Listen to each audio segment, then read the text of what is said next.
সকলকে জয় যিশু, সকলকে স্বাগত এবং ধন্যবাদ জানিয়ে প্রভুর বাক্য নিয়ে চলে আসলাম। প্রত্যেককে স্বাগত জানাই আমার এই চ্যানেলটিতে। প্রত্যেকটা দিনের মতো আজকের এই সুযোগ আমরা প্রভুর থেকে পেয়েছি, সেই জন্য ঈশ্বরকে অসংখ্য ধন্যবাদ দিই। আর তিনি যে প্রত্যেক মুহূর্তে আমাদের সাথে রয়েছেন সেই জন্য প্রভুকে ধন্যবাদ দিই। তো বন্ধুরা, শুরুতেই আমি তোমাদের সবাইকে ধন্যবাদ দিতে চাই। গতকাল আমি বলেছিলাম আমার এক আত্মীয়, আমার এক মামি, তিনি অসুস্থ। তো যারা যারা প্রার্থনা করেছিলে তার জন্য সবাইকে ধন্যবাদ দিই। তিনি আজ সুস্থ আছেন প্রভুর দয়ায়, প্রভুর আশীর্বাদে। এবং সবথেকে বড় ধন্যবাদ প্রভু যিশুকে দিতে চাই, ঈশ্বরকে দিতে চাই যে তিনি তাকে সুস্থ রেখেছেন। তো আমি বিশ্বাস করি আমরা প্রত্যেকে তার জন্য প্রার্থনা করেছি আর প্রভু আমাদের প্রত্যেকের প্রার্থনা শুনেছেন। তো সেই জন্য ঈশ্বরকে অসংখ্য ধন্যবাদ। আর তার পাশাপাশি অবশ্যই তোমাদেরকে ধন্যবাদ দিই। আর প্রভু যে আমাদের প্রার্থনা সব সময় শোনেন এটা বলাই বাহুল্য, কেননা তিনি আমাদেরকে সব সময় চোখে চোখে রাখেন আর আমাদের সমস্যাগুলো তিনি জানেন। তাই আমরা মুখ ফুটে বলার আগে আমাদের সমস্যাগুলোর কথা তিনি শুনতেও পান আর তিনি দেখতে পান, কেননা তিনি অন্তর্যামী। তিনি আমাদের অন্তরকে পড়তে জানেন, তিনি আমাদের অন্তরকে দেখতে জানেন। তাই আমরা যেন আমাদের এই অন্তরকে, আমাদের এই হৃদয়কে আমরা সূচীকৃত করতে পারি, এই অন্তরকে, এই হৃদয়কে যেন সূচীকৃত করে প্রভুর পথে এগিয়ে যেতে পারি। তো চলো আজকে ভিডিও শুরু করি। আজকের যে বিষয় নিয়ে আলোচনা করব তা হলো, আমরা যদি প্রভুর বাক্যকে নিজেদের মধ্যে না রাখতে পারি, আমরা যদি প্রভুর বাক্যকে মনে না রাখতে পারি এবং আমরা যদি ঈশ্বরের বাক্য না পড়ি, তাহলে আমাদের জীবনে অনেক অনেক অনেক সমস্যা আসে, অনেক সমস্যা আসবে যা হয়তো আমরা বুঝতেও পারবো না। তো আজকের বিষয় হলো, ঈশ্বরের বাক্যকে না স্মরণে রাখলে আমাদের কি কি ক্ষতি হতে পারে।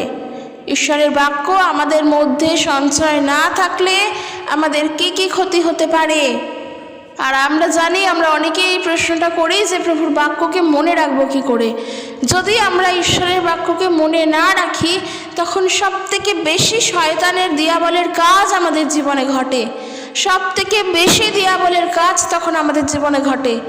কেননা আমি বলতে চাই, আমি সব সময় এই কথাটা বলি যে আমরা যদি প্রভুর বাক্যকে মনে না রাখি, আমরা কিছু করার আগে আমরা তো মনে করতে পারবো না যে সেই কাজের পিছনে প্রভু যিশু আমাদেরকে কি বলছেন, ওই কাজটা করা উচিত কি না। আমাদের সাথে তো প্রভু তার বাক্যের দ্বারা কথা বলেন, তাই তো? সবসময় এটাই বলি যে আমরা যখন প্রার্থনা করি তখন আমরা প্রভুর সাথে কথা বলি আর আমাদের সাথে প্রভু তার বাক্যের দ্বারা কথা বলেন। এটা জগতের মানুষের সাথে হয় না, কারণ তারা প্রভু যিশুকে জানে না, তারা বাক্য পড়তে জানে না, তারা বাক্যকে সঞ্চয় করতে জানে না। তারা বাইবেলের বাক্যকে একটি গল্পের বই কিংবা একটি শাস্ত্র বলেই জানে, কিন্তু বাইবেলের বাক্য যে জীবন্ত আর কার্যসাধক সেটা তারা জানে না। কিন্তু আমরা একজন বিশ্বাসী হয়ে এই বিষয় তো আমরা জানি। তো একজন বিশ্বাসী হয়ে যখন আমরা কোনো কাজ করতে যাব, সেটা ঠিক হোক কিংবা ভুল হোক, আমরা জানি না সেটা ঠিক না ভুল। যদি সেই কাজটা করতে যাই এবং তার প্রতিফল আমার কি হতে পারে, সেই কাজটা করা আমার ঠিক কি না, এই সব কিছু প্রভু আমাদেরকে জানিয়ে দেন। আর আমরা সেই জন্যই বলি, কোনো কাজ করার আগে আমরা প্রার্থনা করব, আমরা প্রভুকে জিজ্ঞেস করব যে এটা ঠিক কি না। তো আমরা বাক্য থেকে তখন উত্তর পাই। প্রভু আমাদেরকে উত্তর দেন কিভাবে? তার বাক্যের দ্বারা। তো বোঝাই যাচ্ছে যে ঈশ্বরের উত্তর পাওয়ার জন্য বাক্য কতটা ইম্পর্টেন্ট, কতটা গুরুত্বপূর্ণ বাক্যকে নিজের হৃদয়ে সঞ্চয় করা। আমরা আমাদের ব্যাংকে টাকা পয়সা জমা করি, আমরা আমাদের সোনা গয়না, ধন দৌলত, আমাদের যেটুখানি আছে আমরা সেগুলোকে সঞ্চয় করি। কেন? কারণ অসময়ে কাজে লাগানোর জন্য, তাই তো? ঈশ্বরের বাক্যকেও নিজেদের হৃদয়ে সঞ্চয় করো, প্রভুর বাক্যকে নিজেদের মনে ধরে রাখো। তোমার অসময়ে সেই বাক্যই তোমাকে সহায় দেবেন, সেই বাক্যই হলেন ঈশ্বর। যখন অসুস্থ হবে প্রভুর বাক্য সামনে আসবে, যখন প্রলোভনে পড়বে প্রভুর বাক্য সামনে আসবে, দিয়াবলের কাজ আসলে প্রভুর বাক্য সামনে আসবে। ঈশ্বরের বাক্যের জন্য আকাঙ্ক্ষিত হও, ঈশ্বরের বাক্যের জন্য নিজের হৃদয়কে উন্মুক্ত করো, যেন সেখানে ঈশ্বরের বাক্যকে সঞ্চয় করতে পারো। আমরা দেখব গীত সংগীতা তার 119 গীত সেখানে প্রভুর বাক্য কত সুন্দরভাবে বলা আছে, ধন্য তাহারা যাহারা আচরণে সিদ্ধ, যাহারা সদা প্রভুর ব্যবস্থা পথে চলে। ধন্য তাহারা যাহারা তাহার সাক্ষ্যকলাপ পালন করে, যাহারা সর্বান্তকরণে তাহার অন্বেষণ করে। আবার তাহারা অন্যায় করে না, তাহারা তাহার সকল পথে গমন করে। তুমি আপন নির্দেশমালা আদেশ করিয়াছ, যেন আমরা যত্নপূর্বক তাহা পালন করি। আহা, আমার পথ সকল সুস্থির হোক, যেন আমি তোমার সকল বিধিকলাপ পালন করি। আমি লজ্জিত হইব না, যখন আমি তোমার আজ্ঞা সকলের প্রতি দৃষ্টি রাখিব। 7 পদে বলছে, যখন তোমার ধর্মময় শাসনকলাপ শিক্ষা করি, তখন আমি সরল চিত্তে তোমার স্তব করিব। আমি তোমার বিধিকলাপ পালন করিব, আমাকে একেবারে পরিত্যাগ করিও না। কত সুন্দর প্রভুর বাক্য। এখানে বাক্য বলছে কি, এখানে এরকমই বলছে যে যারা সৎ এবং শুদ্ধভাবে জীবনযাপন করে তারা সুখী, কারণ ওই সমস্ত লোক প্রভুর শিক্ষামালাকে অনুসরণ করে। একেবারে তাই, সৎ আর শুদ্ধভাবে জীবনযাপন করার জন্য প্রভুর শিক্ষামালাকে অনুসরণ করতে হবে। সদা প্রভুর ব্যবস্থা পথে চলতে হবে আমাদেরকে, তার আজ্ঞাবহ হয়ে চলতে হবে। যেই পথ তিনি দেখিয়েছেন সেই সত্যের পথে আমাদেরকে গমন করতে হবে। এরপর বলছে, যাহারা প্রভুর চুক্তি মানে তারা সুখী, তারা সর্বান্তকরণ দিয়ে প্রভুকে মানে। ওইসব লোক কোনো মন্দ কাজ করে না, ওরা প্রভুকে মানে। প্রভু আপনি আমাদের আজ্ঞা দিয়েছেন এবং আপনি আমাদের ওই আজ্ঞাসমূহ পুরোপুরি মানতে বলেছেন। প্রভুর আজ্ঞাসমূহকে মানতে হবে, প্রভুর আজ্ঞাসমূহকে নিজেদের হৃদয়ে সঞ্চয় করতে হবে। এখন প্রশ্ন হলো, মান্য করা তো দূরে থাক, যদি আমি মনের মধ্যে রাখতে পারি তবেই আমি সেই আজ্ঞাকে মান্য করতে পারবো। তাহলে আমরা আমাদের নিজেদের মনে রাখবো কি করে? প্রভুর আজ্ঞাসমূহকে নিজেদের মনে রাখবো কি করে? তার জন্য প্রত্যেকের প্রয়োজন প্রত্যেক দিন প্রভুর বাক্য পড়া, অধ্যয়ন করা এবং মুখস্থ করা। একটা বড় বিষয়, একটা বড় কাজ মুখস্থ করা। প্রভুর আজ্ঞাকে মুখস্থ করতে হবে। ঈশ্বরের বাক্য তুমি যেটা পড়ছো, তুমি প্রত্যেক দিন ঘুম থেকে উঠে কিংবা দিনের যে কোনো সময় কিংবা রাতে শুতে যাওয়ার আগে যে কোনো সময় তুমি যখন বাইবেল পড়ছো, আমি বিশ্বাস করি তোমরা প্রত্যেক দিন বাইবেল পড়ো। কারণ দেখো, আমি বিশ্বাস করছি তোমরা বাইবেল পড়ো, কিন্তু তোমরা যদি বাইবেল না পড়ো এর অর্থে কিন্তু আমি ঠকবো না, আমার কিছুই হবে না।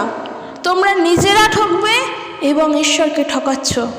তাই জন্য বলছি, যে কোনো সময়, দিনের যে কোনো সময়, যত সমস্যাই থাকুক, ঘরে যত অসুস্থ ব্যক্তিজন থাকুকই না কেন, নিজের জীবনে যতই কষ্ট থাকুক না কেন, ঈশ্বরের বাক্যকে পড়ো, প্রভুর বাক্যকে পড়ো।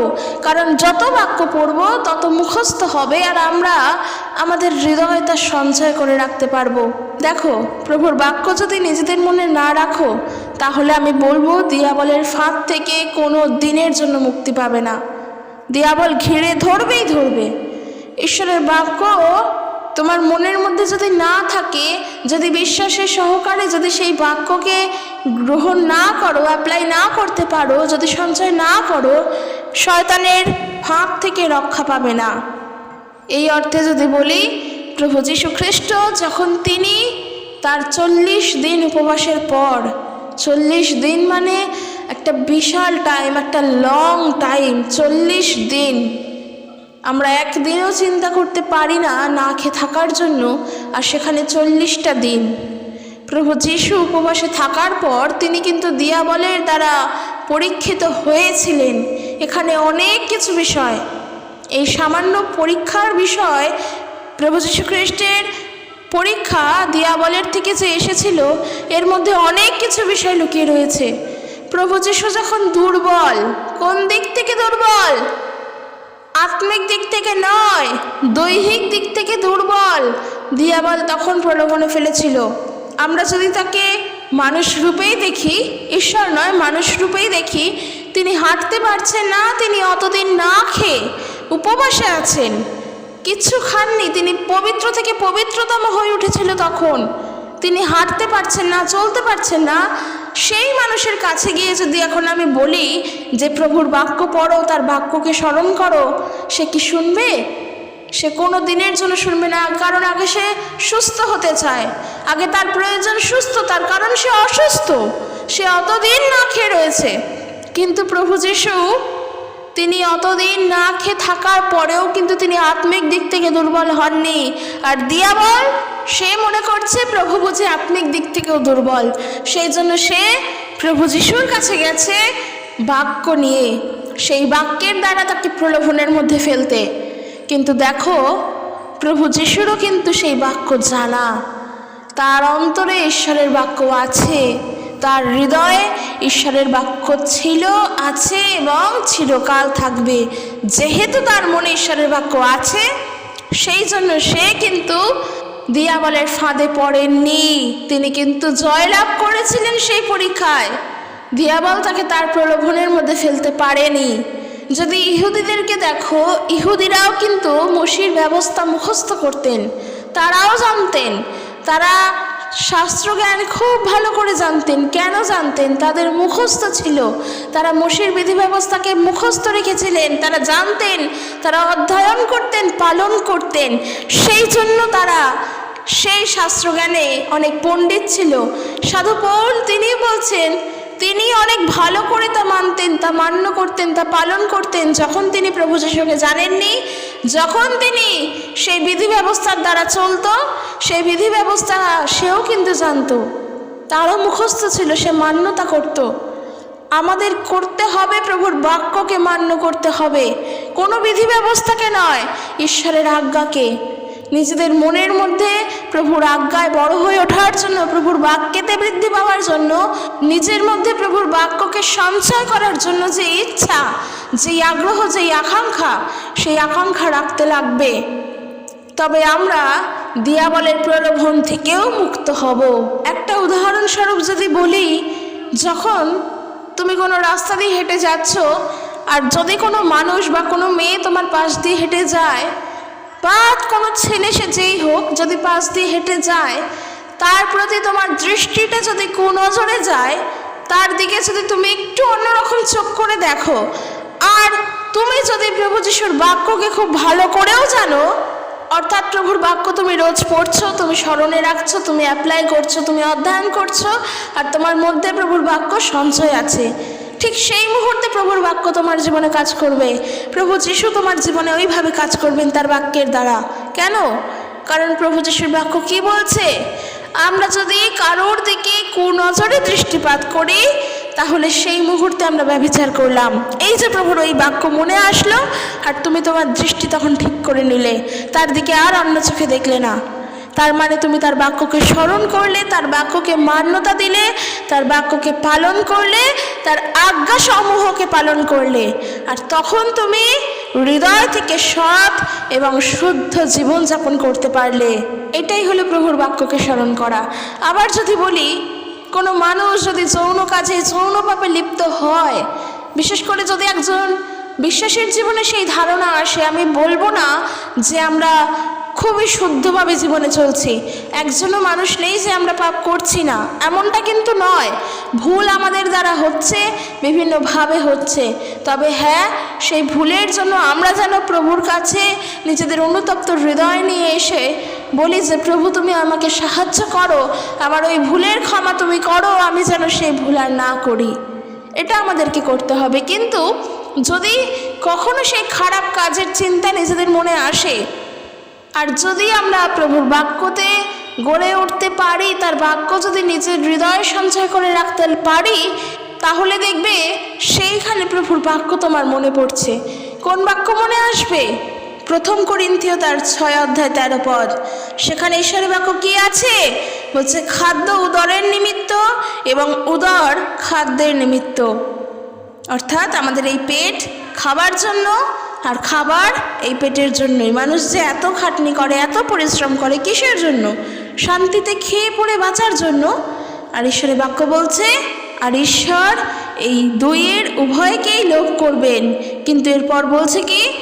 দেহ ব্যভিচারের নিমিত্ত নয়, কিন্তু প্রভুর নিমিত্ত, এবং প্রভু দেহের নিমিত্ত। কাজেই আমাদের এই দেহ কিন্তু অতীব পবিত্র যখন থেকে আমরা প্রভু যিশুকে জেনেছি। তাই এখনো পর্যন্ত যদি কোনো ভুলের সঙ্গে যুক্ত থাকি, সেটা শুধুমাত্র ব্যভিচারে নয়, আরও অন্যান্য রকম বিভিন্ন মানুষ বিভিন্ন নেশার মধ্যে থেকেও বিভিন্নভাবে সে নিজের দেহকে অশুচি করে তুলছে, বিভিন্ন নেশা করছে, বিভিন্নভাবে নিজের ক্ষতি করছে। এই সব কাজগুলো তো দিয়াবলের থেকে আসছে। দিয়াবল আমাদেরকে প্রলোভিত করছে এই কাজগুলো করার জন্য। ঠিক এই মুহূর্তে যদি ঈশ্বরের এই বাক্য আমাদের মনে না পড়ে, তাহলে তো আমরা প্রলোভনে 100% পড়ব। কারণ বাক্য আরও বলছে, 1 করিন্থীয় 3:16 বলছে, তোমরা কি জানো না তোমরা ঈশ্বরের মন্দির, আর ঈশ্বরের আত্মা তোমাদের মধ্যে বাস করেন? যদি কেউ ঈশ্বরের মন্দির ধ্বংস করে, তবে ঈশ্বর তাকে ধ্বংস করবেন, কারণ ঈশ্বরের মন্দির পবিত্র, আর সেই মন্দির তোমরাই। ঈশ্বরের বাক্য আরও বলছে 1 করিন্থীয় 6:19 তোমরা কি জানো না যে তোমাদের দেহ পবিত্র আত্মার মন্দির? তিনি তোমাদের মধ্যে বাস করেন, যাকে তোমরা ঈশ্বরের কাছ থেকে পেয়েছো। কাজেই এই যে এই বাক্যগুলো তখনই তোমার জীবনে মনে পড়বে যখন তুমি বাক্যের প্রতি আরও সক্রিয় হয়ে উঠবে, যখন ঈশ্বরের বাক্যকে নিজের মধ্যে এইভাবে সঞ্চয় করতে শিখবে। কেননা তোমরা এখন আমাকে বলতেই পারো যে দিদি ভাই তুমি রোজ বাক্য পড়ো, আমাদের সঙ্গে প্রভুর বাক্য বলো, তাই তুমি পারছো, কিন্তু আমরা তো পারি না। আমার প্রশ্ন তোমাদের কাছে, কেন পারো না? তার মানে তোমরা পড়ো না, তার মানে তোমরা বাক্যের প্রতি অধ্যয়ন করো না, ঈশ্বরের বাক্যকে রোজ তোমরা স্মরণ করো না, তাই জন্য তোমরা পারো না। পরিশ্রম করতে করতে করতে করতে মানুষের যখন ঘাম ঝরে, তারপরে গিয়ে তার পারিশ্রমিক সে পায়। ঈশ্বরের বাক্য পড়তে পড়তে পড়তে পড়তে যখন সেই বাক্য নিজের মনে গাঁথবে এবং গাঁথার পরে তুমি অ্যাপ্লাই করবে, তখন তুমি বুঝবে প্রভুর আজ্ঞা কত সহজ, প্রভুর বাক্য মনে রাখা কত সহজ।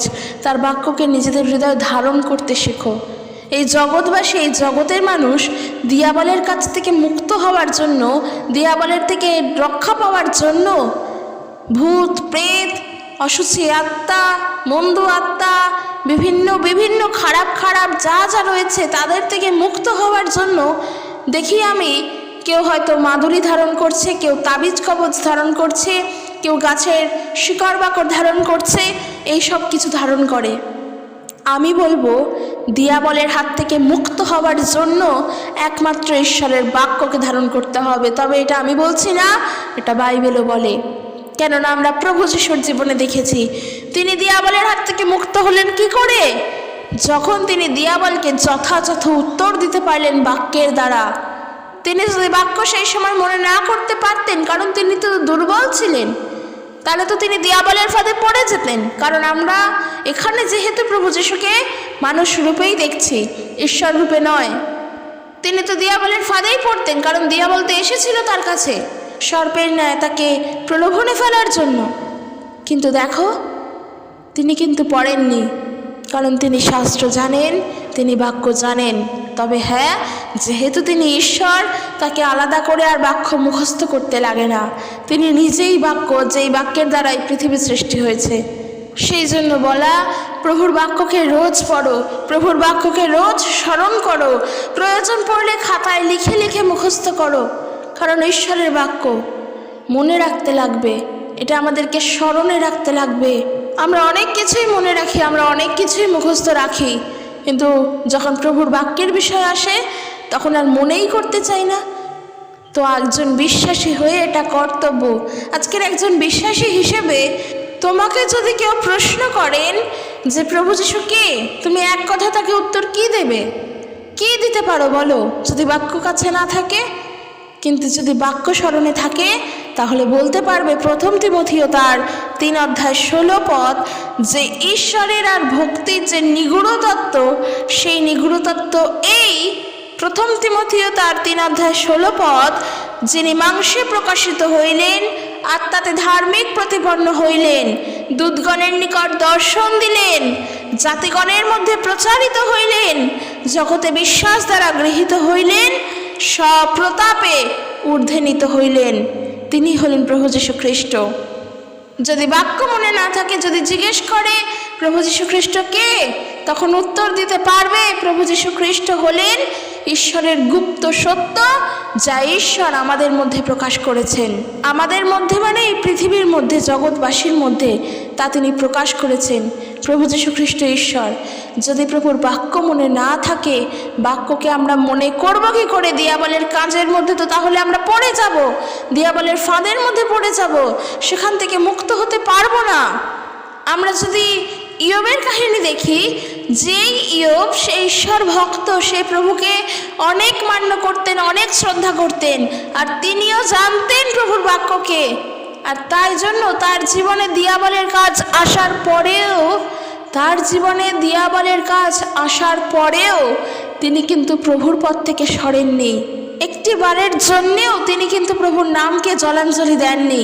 যদি আমরা ইয়োব তার 23 অধ্যায় 11 পদ আর 12 পদ পড়ি, ইয়োব তার 23 অধ্যায় 11 পদ আর 12 পদ, ইয়োব বলছেন, আমি সর্বদাই ঈশ্বরের চাওয়া পথে জীবন ধারণ করেছি। আমি কখনো ঈশ্বরকে অনুসরণ করা থেকে বিরত হইনি। আমি সর্বদাই ঈশ্বরের নির্দেশ মেনে এসেছি। আমি আমার খাবারকে যত না ভালোবাসি, তার থেকে বেশি ভালোবাসি ঈশ্বরের মুখনিসৃত বাণী। কিন্তু ঈশ্বর কখনো পরিবর্তিত হন না। ঈশ্বরের বিরুদ্ধে কেউ দাঁড়াতে পারে না। ঈশ্বর যা চান তিনি তাই করেন। যে ইয়োবের জীবনে এত যন্ত্রণা, এত জ্বালা দিয়াবল দিয়েছিল, ইয়োব কিন্তু তারপরেও দিয়াবলের ফাঁদে পড়েনি। কারণ সে প্রভুকে শ্রদ্ধা করত, প্রভুকে মান্য করত, তার বাক্যকে সে ভালোবাসত। আর যখন তোমার জীবনে প্রভুর বাক্য অধিক মাত্রায় থাকবে, প্রভুর প্রতি ভালোবাসা, প্রভুর প্রতি ভয়, প্রভুর প্রতি বিশ্বাস আরও বেশি করে তখন আমাদের বৃদ্ধি পাবে। আত্মিক দিক থেকে আমাদের বেড়ে উঠতে খুব সাহায্য করবে যত আমরা ঈশ্বরের বাক্যকে নিজেদের হৃদয় সঞ্চয় করব। আমরা বলি আমাদের জীবনে দিয়াবলের কত কাজ, সুস্থ হচ্ছি না, আমাদের মধ্যে একটার পর একটা শয়তান কাজ করেই চলেছে। দিয়াবল আমাদের জীবনে কাজ করেই চলেছে। কেন করেই চলেছে? প্রশ্নটা করি একবার নিজেকে, যে সেই সুযোগটা কোথাও আমি তাকে দিচ্ছি না তো? কারণ আমি তো প্রভুর বাক্য পড়ি না, প্রভুর বাক্যকে মনে রাখতে পারি না। কেন পারি না? কারণ প্রভুর বাক্যকে আমি রোজ পড়ি না, তাই মনে রাখতে পারি না। আর সেই জন্য দিয়াবল আমার জীবনে কাজ করছে। প্রভুর বাক্য বলছে নিজেকে নত রাখতে, নম্র রাখতে, কিন্তু কোনো না কোনোভাবে যেন দিয়াবলের প্রলোভনের মধ্যে পড়ে আমরা উচ্ছৃঙ্খল হয়ে যাচ্ছি। প্রশ্নটা একবার নিজেকে করে দেখি যে প্রভুর বাক্য আমার স্মরণে তো? প্রভুর বাক্য যদি আমার মনে থাকে, অবশ্যই আমাকে তা পালন করতে হবে। কারণ এই যে বাইবেল, এখানে আমরা অনেক জনকে দেখেছি যারা প্রভুর বাক্যকে স্মরণ করতেন, তারা মনে রাখতেন, পালন করতেন, আর প্রভুর বাক্যের প্রতি বাধ্যতায় চলতেন। তারা কত মহান মহান ব্যক্তিজন আছেন। সেসব ছেড়ে দাও, প্রভু যীশু তিনি নিজে বলছেন, সেই মানুষ প্রকৃত সুখী মানুষ। আমরা লুক তার 11 অধ্যায় 27 পদ, 28 পদ, 29 পদ যদি পড়ি, সেই ব্যক্তি সবথেকে প্রকৃত সুখী, যে ব্যক্তি পিতার ইচ্ছা সকল এবং তার আজ্ঞাবহ হয়ে চলে, তার বাধ্যতায় চলে, তাকে সম্মান করে চলে। আজকের আমরা গীত সংহিতাতে 119 গীতে 1 পদ তাই পড়লাম, সদাপ্রভুর ব্যবস্থার পথে চলতে হবে। প্রত্যেক বিশ্বাসীর উদ্দেশ্যে বলতে চাই যে দিয়াবলের ফাঁদে পড়ার থেকে যদি বিরত হতে চাও, তাহলে ঈশ্বরের বাক্যকে নিজের মধ্যে সঞ্চয় করো। কারণ যখন আমরা দিয়াবলের ফাঁদে পড়ি, তখন আমাদের সেই সময়টা দুঃখের সময়, আমাদের অসময়। আর সেই অসময়ের যে সময়, সেই সময়কে সান্ত্বনা দেবেন প্রভু যীশু তিনি দেবেন। আর কিভাবে দেবেন? তার বাক্যের দ্বারা। যদি সেই বাক্য আমরা রোজ পড়ি, প্রভু আমাদের মনে সেই তার বাক্যকে স্মরণ করিয়ে দেবেন। তখন প্রভুর বাক্য আমাদের মধ্যে আসবে, আমাদের মনে আসবে। আমরা তখন বুঝতে পারবো যে প্রভুর শিক্ষা কী। আজকের আমি উদাহরণস্বরূপ বলি, আজকে ধরো আমাদের জীবনে প্রলোভন কীরকমভাবে আসে। তোমার সামনে তুমি অনেকগুলো টাকার বান্ডিল দেখতে পারছো, আর তুমি তা তুলছো না। কেন তুলছো না? হয়তো তোমার পাশে কেউ নেই, যেই এরিয়ার মধ্যে রয়েছে সেখানেও সিসিটিভি ক্যামেরাও নেই। তুমি যদি নিয়েও নাও, তাও কিন্তু কোনো ক্ষতি হবে না, কারণ কেউ দেখতে পাবে না, বুঝতে পারবে না। টাকার বান্ডিল না হোক, অন্যান্য কিছু হোক, যাই হোক, আমি উদাহরণস্বরূপ বললাম, যাই হোক, কত টাকার বান্ডিল আমরা জানি না, কোনোদিনও দেখতেও পাবো না। তো যাই হোক, যে তুমি তুলছো না, টাকাগুলো নিচ্ছ না, কেউ দেখতেও পাবে না যদি তুমি নিয়ে নাও, কিন্তু একবার হলেও তোমার মধ্যে এই প্রলোভনটা আসবে, একটা নোট সরিয়ে দিই, কেউ কিছু দেখতে তো পাবে না, কি হবে দেখলে। কিন্তু সেই মুহূর্তেই যদি প্রভুর বাক্য তোমার স্মরণে আসে যে খ্রিস্ট আমাদের এরকম মন্দ শিক্ষা দেননি, এই চুরি করা, লোভ করা, অন্যায় করা, মানুষকে ঠকানো, খ্রিস্ট আমাদেরকে এই শিক্ষা দেন না, তখন আর যদি তুমি প্রভুর সেই শিক্ষাকে স্মরণ করো যে প্রভু তোমাকে সেই মন্দ শিক্ষা দেননি, এই বাক্য যদি স্মরণ করো, তার তুমি যদি সেই বাক্যকে অ্যাপ্লাই করো, অর্থাৎ তোমার মন প্রলোভনের দিকে পড়তে চাক, তাও তুমি সরে আসলে, দেখবে ঈশ্বর তখন তোমার সাথেই আছেন, প্রভু তোমাকে দেখছেন, প্রভু তোমাকে আশীর্বাদ করবেন। কারণ তুমি চুরি করছো না, অপমান করছো না, লোভ করছো, তা মানুষ দেখতে পাক চাই না পাক, তিনি তো দেখতে পাচ্ছেন, যিনি কিনা স্বর্গের উচ্চতম স্থানে বসে আছেন। আমাদের সব কিছু তার চোখে ধরা পড়ে। তাই জাগতিক সিস্টেমের দরকার নেই, মানুষের দরকার নেই, যার চোখে ধরা পড়ার তার চোখে ধরা পড়ে। আর এই জন্য বলছি যে যদি আমরা প্রভুর বাক্যকে নিজেদের মধ্যে না রাখি, আমরা যে কত বড় প্রলোভনের মধ্যে পড়েও যেতে পারি তারও কোনো ঠিক ঠিকানা নেই। হয়তো তার ফলে আমাদের জীবনটা পর্যন্ত শেষ হয়ে যেতে পারে। কিন্তু আমরা যখন প্রভু যিশুকে জানি, তার এই সুবর্ণ সুযোগ আমাদের মধ্যে যখন রয়েছে, তাহলে কেন সেই সুযোগকে আমরা কাজে লাগাবো না? কেন তার বাক্যকে স্মরণ করব না? কেন তার বাক্যকে পড়ব না? তাই বাক্য বলছে যাকব তার 1:19 পদ থেকে, হে আমার প্রিয় ভাতৃগণ, তোমরা ইহা জ্ঞাত আছো, কিন্তু তোমাদের প্রত্যেকজন শ্রবণে সত্বর, কথনে ধীর, ক্রোধে ধীর হোক। কারণ মনুষ্যের ক্রোধ ঈশ্বরের ধার্মিকতার অনুষ্ঠান করে না।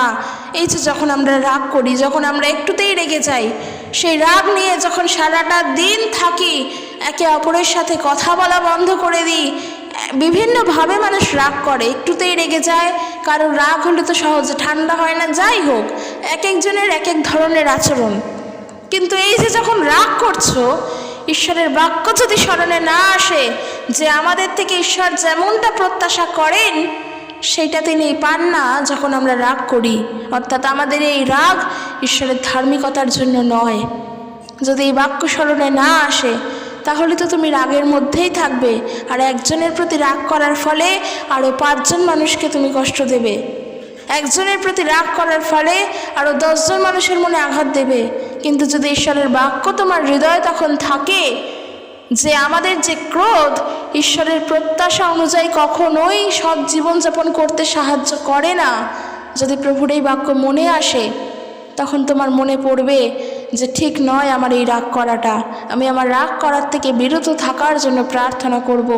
তখন আমাদের মন আরও নম্র হয়ে উঠবে, আমরা ঈশ্বরকে শ্রদ্ধা করতে পারবো।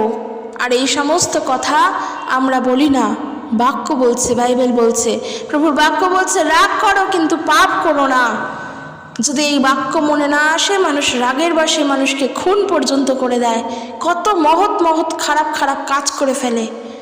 ঈশ্বরের বাক্যকে স্মরণ করা এই জন্য দরকার, তার জন্য দরকার প্রত্যেক দিন প্রভুর বাক্যকে পড়া। এরপর বলছে অতএব তোমরা সকল অসুচিতা এবং দুষ্টতার উচ্ছ্বাস ফেলিয়া দাও, মৃদুভাবে সেই রূপিত বাক্য গ্রহণ করো, যাহা তোমাদের প্রাণের পরিত্রাণ সাধন করিতে পারে। দেখো, এখানে একটা বিষয় বলি, আমাদের পরিত্রাণের জন্য তো প্রভু যিশু। কোন পরিত্রাণের জন্য? যখন আমরা পাপের মধ্যে বন্দী, পাপের থেকে মুক্ত হতে চাই, সেই পরিত্রাণের জন্য। কিন্তু আমাদের হৃদয়ের পরিত্রাণ কি করে হবে? এই হৃদয় কি করে পরিত্রাণ পাবে?